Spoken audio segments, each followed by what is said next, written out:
Metro on WDET-FM. I'm Tia Graham. Access to the arts is not equally distributed, whether it's painting, sewing, or in this case, music. Art hasn't been something many Detroit kids can easily engage with, but one new initiative, Sounds from the Park, is bringing jazz into neighborhood parks. Curated by Marcus Elliot, Sounds from the Park is more than just music in the park, though the composition of the music heard is unique to that neighborhood's community. And as you continue to learn more and more about the uniqueness of Detroit and its history, it becomes easier to understand that it needs to be preserved in every form, including sonically. This year, Sounds from the Park took the tunes to Chandler Park, as well as taking it to Clark Park, and we'll also see it at Belle Isle across so many parks. But this weekend, it'll make its way to Eliza Howe Park on August 2nd, and it'll help enrich the Sidewalk Detroit Festival 10-year celebration.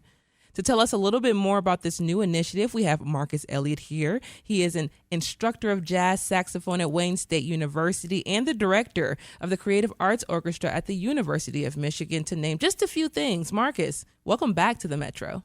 Thank you so much. Thanks for having me, Tia. Of course. So the last time we had you here, which we were just talking about, was about a year ago, literally a week from now. You had just received the grant to begin to compose and curate Sounds from the Park. And I asked you, what can audiences expect from the performances? Well, now you've been putting them in work. So let's talk about the first one at Chandler Park. Yeah. So just like you mentioned, last year I was fortunate enough to be a recipient of the Joyce Awards. And so this project is a collaboration with Detroit Parks Coalition.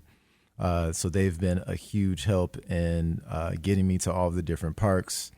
And so what the process has looked like is I've been going to the different parks, learning about the parks, and also learning about the community organizations that care for the park.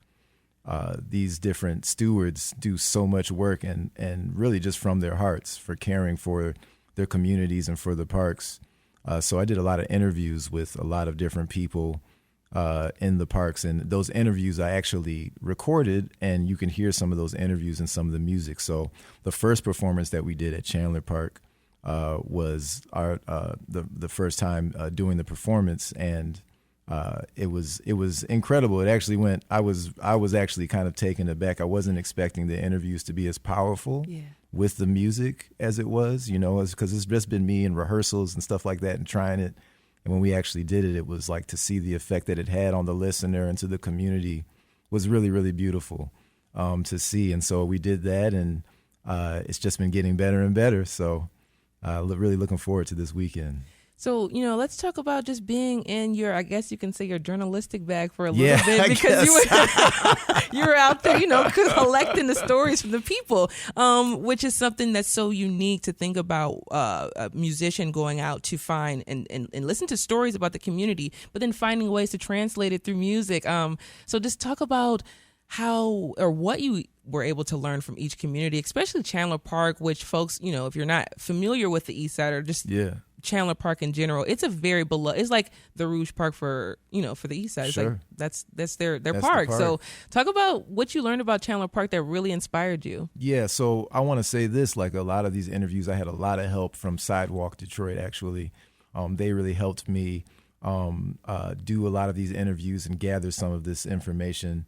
And so through that process of doing all of that, I would notice that these themes would come up. So specifically for Chandler Park, there was this themes of joy, beauty, and respect that kept coming up in all of these interviews. And I was like, wow. It was like, I guess as a musician, I'm looking for these patterns. I'm looking for things that rhyme and these rhythms that happen up. And those were the words that kept showing up. And so I took those main themes and I, spent a lot of time thinking about it and listening to the interviews and just let the process look like of just really listening to these interviews and letting that inspire the music that I create. So spending a lot of time at the piano on my saxophone and just writing things down and recording things and, just kind of allowing those themes to kind of come through me and like, what do these themes sound like? What other references can I pull from to represent those sort of things? So, so that's kind of what the process looks like. And, just listening to you talk about the interviews that are played alongside the music and the power that it has and the effect that it has on the audience and those who are listening. Mm-hmm. Can you talk about just using that as a form of connection between the generations? Because, I mean, there are so many times where it's hard to connect with, you know, folks who may be older or maybe even younger, but using music and using storytelling is an easy way to bridge those connections. So talk about that. No doubt. I think both of those ways in their own right, like music in its own way connects people. Storytelling, you know, verbally storytelling in its own way, that connects people. This is my first time, honestly, bringing those two worlds together in this way. You know, most of the music that I make is instrumental. So as a saxophonist, I'm usually playing with other instruments. Every now and again, I play with a vocalist and things like that, and that's always great. But so in the worlds that I usually live in, there's not a narrative like that that's happening. Yeah. So to add that narrative into the music, it really opened my eyes to see like, whoa, like it's like the music creates this environment, and then these interviews kind of create this narrative, and the pairing of those two things really brings people together in a really powerful way. It touches them in a really beautiful way that I just, like I said, I guess I can take credit for it, but in some ways I just wasn't expecting it to hit as hard as it is hitting, you know? So it's really been a true honor and a joy to like go through these interviews and then to write the music for it. It's just been really special. So. Yeah, I can only imagine just you going through this process and your, you know, maybe one theme that's coming out, like you said, respect. Well, your mind may go to a more funky beat or something, or maybe if you're thinking about something else, it'll give you something more ethereal. So it's just interesting to see how each community will shape the way you decide to play. That's right. But as well, the intriguing part of your initiative is to play music in the park. And it's to curate that music that complements the neighborhood, as we're talking about right now. What was the park to you growing up? Oh, you know, Belle Isle was the park for me. So I come from a really large family. We actually just celebrated our 79th family reunion. That's amazing. Yeah, it's crazy. It was in D.C. this year. We do it in like different parts of the country. But I remember like there was so many gatherings that our family here in Detroit would do at Belle Isle. And so like I think when I was maybe 3 or 4 was the Detroit family reunion was at Belle Isle. So some of my earliest memories are over there playing, running around, checking out the water.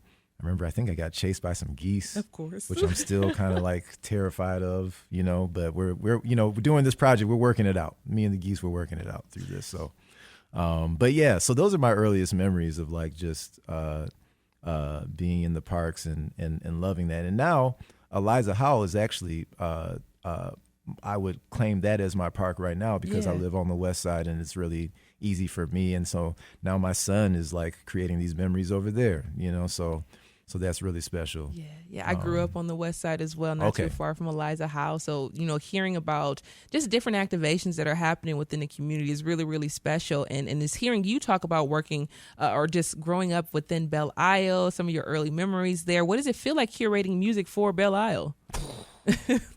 So that one's going to be the grand finale. Yeah. You know, and it's the grand finale because, you know, I think as any Detroiter would, when you're thinking about parks, like Belle Isle is kind of one of the main parks, if not the main park that we have here.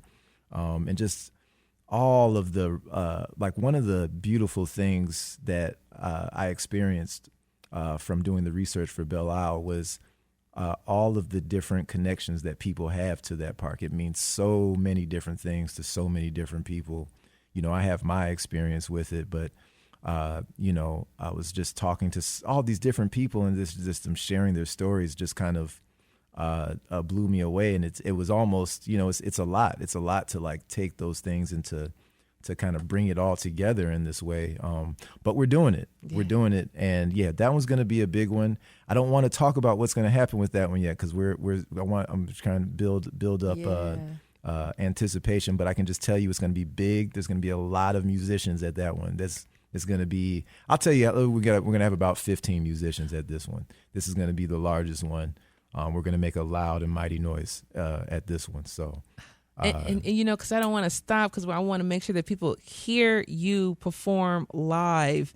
So we're going to play out. We're going to have you play us out. Do you have anything in particular you're going to play today? You know what? I think I'm just going to kind of go into how I create some of the music and just improvise. A lot of this music just comes from improvisations, and then I record it and write it down and do that. So I think I'll just do a little something here for you all. Let's go. Okay, let me get set up here for one quick second. Thank you.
Marcus Elliot is an instructor of jazz saxophone at Wayne State University and the director of Creative Arts Orchestra at the University of Michigan.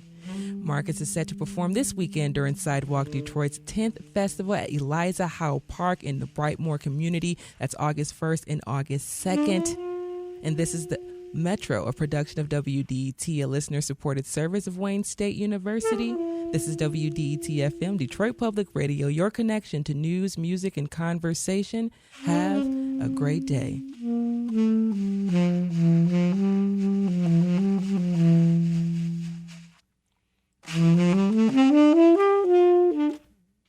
Cool.